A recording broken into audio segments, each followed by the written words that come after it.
Góðan daginn, elskurnar. Heyrðu, ég ætla að henda í eitt hérna örstutt. Ég horfði í gær á heimildarmyndina Sleeping Dog eftir leikstíl af Michael Lavoski, held ég að það sé borið rétt fram. En hún fjallar Jeremy Corbell, sem er, já,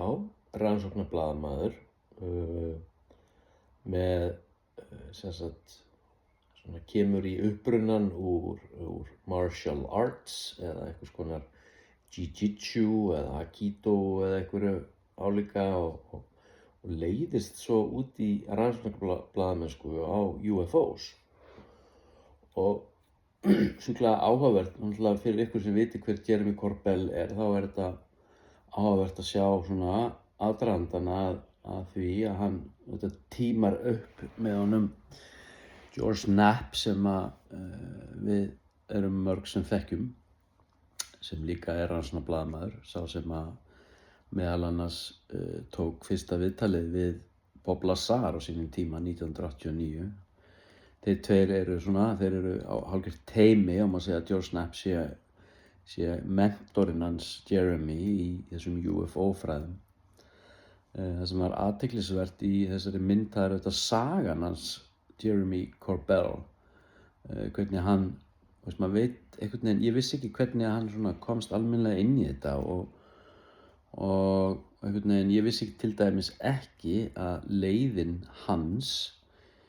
bæði að George Knapp og Bob Lazar var í gegnum John Lear, sem er sonur Lear sjálfans, Lear sjálfs, Lear sem rak flug og geimferða fyrirtæki hérna í gamla daga. Einn af þessum stóru flugverktökum á sviði hernaðar og öðru fyrir þá bandaríska ríkið. Veit ekki, ég hafði heyrt Lear Jets, þetta eru svona einhverjar einkaþotur og eitthvað álíka. En John Lear, hann kom út í viðtali einhverjum árum áður en Bob Lazar kemur út og í viðtali við George Knapp, og John Lear var besti vinur Bob Lazar. Og John Lear til dæmis er einn af þessum vinum hans Bob Lazar sem Bob Lazar tekur með sér þarna upp á fjöllin fyrir ofan Area 51 til þess að horfa á svona testing af þessum UFO flygildum meintu sem að Bob Lazar hélt alltaf fram eða heldur fram að hafi verið þarna í þessum neðanjarðar skúrum þarna á S4 svæðinu þarna við Groom Lake. Hann Jeremy, hann kemst í samband og kemst inn í þetta í gegnum John Lear. John Lear er mjög athyglisverður karakter og endaði líf sitt óhætt að segja, bara álhattur númer 1. Hann sagði til dæmis að tunglið þarna í lokin, hann var orðinn svolítið speisaður, hann sagði að tunglið væri framleitt fyrir 2 milljörðum árum síðan og það hefði verið framleitt á svæði í kringum Júpíter og svo dregið í áttina að jörðu og tunglið gegndi því hlutverki að vera eins og hálfgerð bækistöð eða fjarhlið tunglsins fyrir vaktarana eða watchers. Þetta eru verðirnir sem eiga að sjá til þess að allt sé í lagi hérna á jörðinni og hann talaði jörðina sem skóla fyrir sálinnar, staður þar sem sálir tækju ákvörðun að koma til jarðar og taka sér bólföstu í líkömum. Ég er búinn að tala þetta oft áður og það er gaman að segja frá því þegar maður er farin að fá þessar hugmyndir til sín án þess að hafa kannski lesið þær eða heyrt þær annars staðar frá og svo einhvern veginn kemst maður að því að þetta er bara mjög algengar hugmyndir og maður veit ekki almennilega hvaðan þetta kemur. En allavega, ég horfði á þessa mynd í gær og Sleeping Dog, þar sem Jeremy Corbell talar einhvern veginn alla myndina, hann sé með svo mikið, hann með eitthvað stórt leyndarmál sem hann búinn að geyma í 11 ár og einhvern veginn, maður dreginn einhvern veginn bara eftir einhverjum svona frekar langdregnum seinni helming á þessari mynd að bíða eftir hann segi okkur frá þessu rosalega leyndarmáli og svo þetta bara einhvern veginn kemur ekki neitt annað en að hann bara eitthvað, ég vil ekki vera að spoila fyrir ykkur en það kemur einhvern veginn ekkert neitt út úr þessu annað en að hann sýnir hérna einhverjar glefsur af einhverjum myndböndum hérna í lokin sem að eiga að vera einhvern veginn bara, þú veist, eitthvað groundbreaking material sem að, maður veist, það í rauninni ekki. Enn og aftur bara eitthvað svona frekar óskýrt og skrítið og bara mjög auðveldlega einhvern veginn, þú veist, hægt að framleiða og bara, þú veist, enn og aftur bara ekkert, bara svona nothing burger eins og einhver sagði við mig um daginn.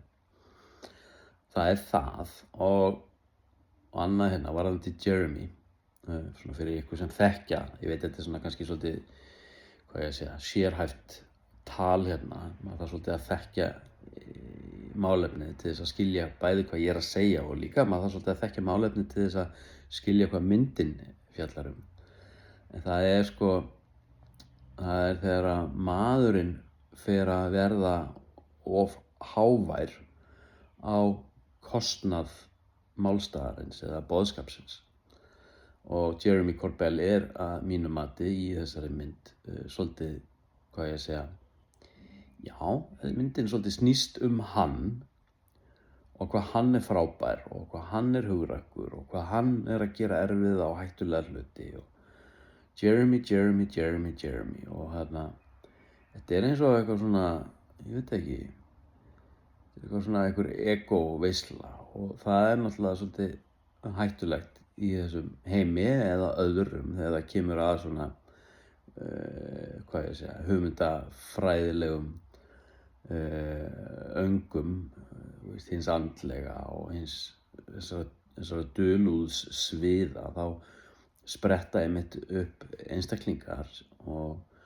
sem að fara að miðla upplýsingum og fara að koma með fullyrðingar og þarna verða trúarleiðtogarnir til, sko, þarna verður fólki til sem að auðvitað sér hag sinn í tilvist sinni innan þessa sviðs, hvort það sé fjárhagslegur eða lyfta sjálfsmyndinni upp eða, veist, þetta er,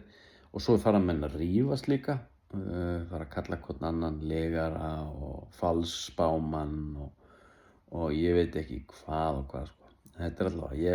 mæli ég með því að þið horfið á þessa mynd, já, allavega svona fyrir helminginn.